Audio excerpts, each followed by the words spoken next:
గజిట్లో పెట్టడం వల్ల, కేంద్ర ప్రభుత్వం దీన్ని పార్లమెంట్లో పెట్టి చట్టం చేయడం వలన ఆంధ్ర రాష్ట్ర ప్రజలకి ముందు మనోధైర్యాన్ని కల్పించినట్లు అవుతుందండి.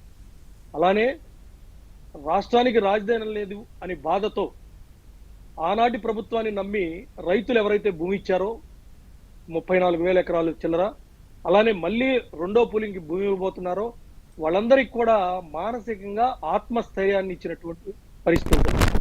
అలానే మీరు గతంలో చూశారు 3 రాజధానులు అవి, ఈ మధ్య కూడా వింటూ ఉన్నారు. మానసిక స్థిమితం లేనటువంటి వ్యక్తులు ఎవరైతే రాజకీయాల్లో ఉన్నారో వాళ్ళందరూ కూడా నదీ గర్భంలో రాజధాని కడుతున్నారని, నదిలో కడుతున్నారని, అలానే వాళ్ళ పక్కన ఉన్నటువంటి ఎవరైతే వాడు తోడు దొంగలు ఉంటారో వాళ్ళందరూ చేసినటువంటి వికృత చేష్టలు, దుష్ప్రచారం ఏదైతే ఉందో ప్రజలు నవ్వేటువంటి పరిస్థితి, ప్రజలు కూడా వీళ్ళని నమ్మనటువంటి పరిస్థితి.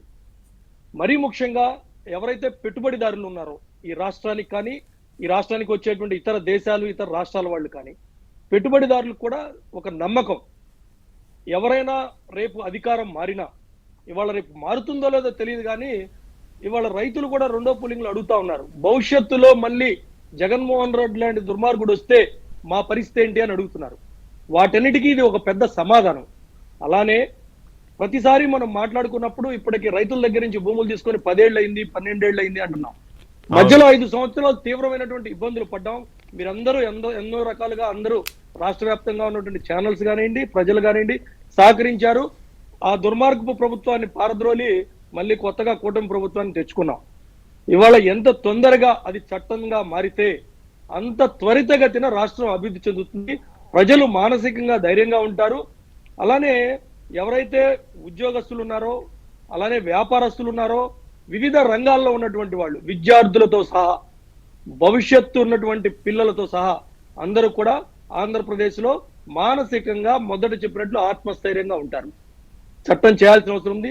సరే లేట్ అయింది అంటే లేట్ అయిన విషయాల మీద మనం ఎంతసేపు చర్చించుకున్నా చేయగలిగింది లేదు. కాబట్టి కూటమి ప్రభుత్వం ఇవాళ కేంద్రంలో కూడా అదే ప్రభుత్వం ఉంది కాబట్టి త్వరితగతిన మళ్ళీ రేపు కాదు ఇంకోసారి అని కాకుండా నిన్న ఇవాళ వింటూ ఉన్నాం, రేపు క్యాబినెట్ లో పెట్టి పార్లమెంట్ లో పెట్టబోతున్నారని.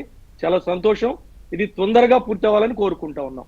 అయితే తిరుపతిరావు గారు, గతంలో అమరావతిని రాజధానిగా ప్రకటించినప్పుడు వచ్చిన భూమ్, ఆ రియల్ భూమ్ కానీ లేకపోతే కన్స్ట్రక్షన్ వాటికి వచ్చిన భూమ్, ఈ దఫా జగన్మోహన్ రెడ్డి ఎలాగో దాన్ని చంపేసే ప్రయత్నం చేశాడు. మళ్ళీ చంద్రబాబు నాయుడు గారి ప్రభుత్వం వచ్చిన తర్వాత ఒక ఆశలు చిగురించినా కూడా ఆ భూమి రాలేదు. ఎందుకంటే ఇంకా మీరు ఇందాక అన్నారే, ఇంకేదో ఒక అనిశ్చితి, ఒక డైలమా, ఒక ఆందోళన ఉంది అని. సో ఇప్పుడు గెజిట్లో పెడితే మళ్ళీ ఒకసారి అలాంటి వైభవం చూడొచ్చా?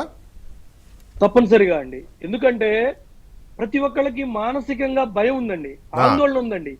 ఎటువంటి హామీలు ఇచ్చి, ఎటువంటి దుష్ప్రచారం చేసి, ఎటువంటి అబద్ధాలు చెప్పి మళ్ళీ వీళ్ళు అధికారంలోకి వస్తారో, అధికారంలోకి ఒకవేళ వస్తే ఈ ప్రాంతం అంతా నాశనం చేస్తారేమో, వ్యక్తుల్ని టార్గెట్లు చేస్తారేమో, వ్యవస్థలను నాశనం చేస్తారేమో అని ప్రతి ఒక్కళ్ళకి కూడా భయం ఉందండి. చిన్న ఉదాహరణ చెప్తా.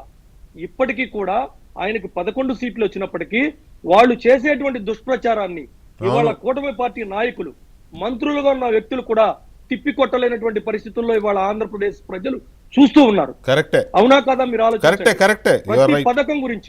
ప్రతి పథకం గురించి వాళ్ళు చేస్తున్న దుష్ప్రచారం.